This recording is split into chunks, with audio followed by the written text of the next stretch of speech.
Hello everyone! Ayan, kumusta po sa inyong lahat? And for today's video ay tara at samahan niyo po ako magluto nitong ating isa na namang napakasarap na pang-ulam tuwing breakfast. So, syempre pag sa ating Pinoy, hindi po nawawala ang itlog. Ayan, so kaya tara na guys at samahan niyo po ako magluto and enjoy watching po. So, ayan na nga at nagpainit lang tayo nitong ating kawali and then naglagay tayo ng konting tama lang na cooking oil. Ayan, tapos ipiprito lang natin itong ating luncheon meat. So, bago lang ito yung na brand.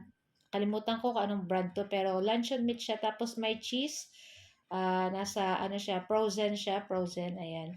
So, lulutuin lang natin tong side to side hanggang mag-golden brown. So, pag ganito po guys, nag-brown na, ay pwede na po natin yan hanguin. Siyempre, babalik-balik na din po natin iyan. Check natin kung luto na yung kabila at pagluto na parehas yung side to side, pwede na po natin hanguin. So, yun sa atin, okay na yan guys. So, pwede na po natin hanguin. And after dito, ayan, isusunod na natin dyan yung ating itlog, yung ating sunny side up egg. Ayan. So, ayan. So, ilagay na natin dyan yung ating sunny side up egg, yung ating itlog. So, naglagay lang tayong konting asin.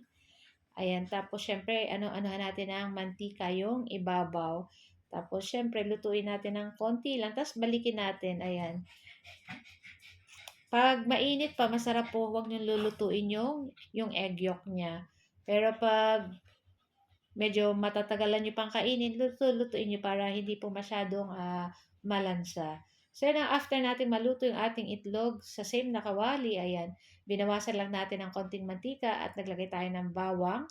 And then, naglagay tayo ng asin. Ayan, tapos halu-haluin lang po natin. And after nyan, ilagay na po natin dyan yung ating natirang bahaw or yung ating kaning lamig. Ayan. So, durug-durugin lang po natin iyan para tas lagyan natin ng konting tubig kasi nga matigas-tigas yung ating bahaw dahil yan ay nasa pinakailalim na ng ating kaldero. Pero, syempre, sayang naman po kung hindi natin yan kainin kasi mahal na po ang kilo ngayon ng bigas. Kaya, syempre, dapat walang tapon. So, ayun na nga.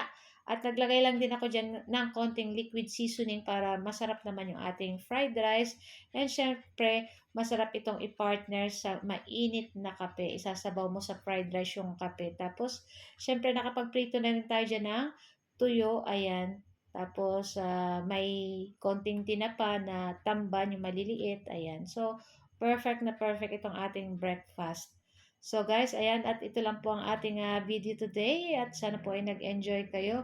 Huwag niyo po sanang kalimutan mag-like, comment at pa-share na rin ang ating video. At kung bago pa lang po kayo sa aming page, huwag niyo po sanang kalimutan mag-like at mag-follow para palagi po kayong updated sa aming mga bagong video na i-upload. So guys, thank you for watching. Bye!